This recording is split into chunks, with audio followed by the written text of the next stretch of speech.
সকাল সকাল মিনি ব্লগটা শুরু করে দিলাম বিছানা থেকেই।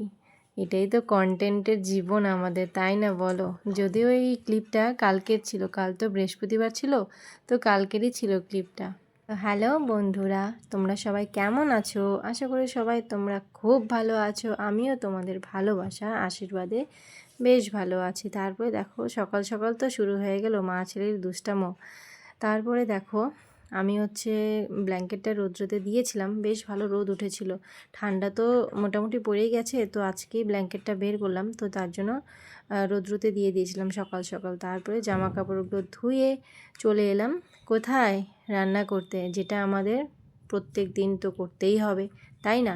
শরীর খারাপ থাকুক, যাই থাকুক, যা কিছু থাকুক, কাজকর্ম তো আর বন্ধ হলে হবে না। আমাদের তো কখনো কোনো দিনও ছুটি নেই।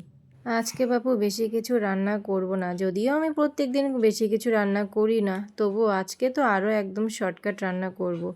তো আজকে ডাল করব।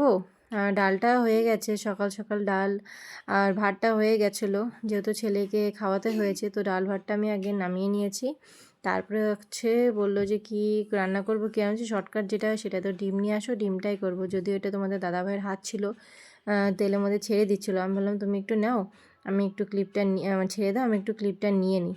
তারপরে দেখো, হ্যাঁ এই ক্লিপগুলো দেখে তোমরা এখন অনেকে অনেক কিছু করছো, এটা আবার কেমন ধরনের কন্টেন্ট রে ভাই? ঘর মোছামুছি করছে, করছে, এগুলোও কি আবার ভিডিও দিতে হয়? তো কি করব বলো, রোজ রোজ এই রান্না এইটা। তো ভাবি একটু যদি ডিফারেন্ট কিছু করতে পারি। তো দেখো সব কিছু কাজকর্ম শেষ, রান্নাবাড়িও হয়ে গেছে, অর্ধেকটা খাওয়াও হয়ে গেছে, বরকে দিয়ে দেওয়া হয়ে গেছে। আবার এদিকে দেখো আমার পুজোটাও কিন্তু দেওয়া হয়ে গেছে, যদি কালকে বৃহস্পতিবার ছিল। তোমরাও চেষ্টা করবে এইভাবে কন্টেন্ট দেওয়ার। দেখো কাজকে কখনো ছোট বড় মনে করবে না, ঠিক আছে? আমরা তো চার দেওয়ালের মধ্যে থাকি না, আমি তো প্রায় ভিডিওতে এটাই বলে থাকি, যেটাই দিবে সেটাই কন্টেন্ট। তারপরে দেখো হাজব্যান্ডও চলে গেল মার্কেটে, ও খাওয়া দাওয়া করে একবারে ওর খাওয়াটা নিয়ে তারপরে চলে যায়।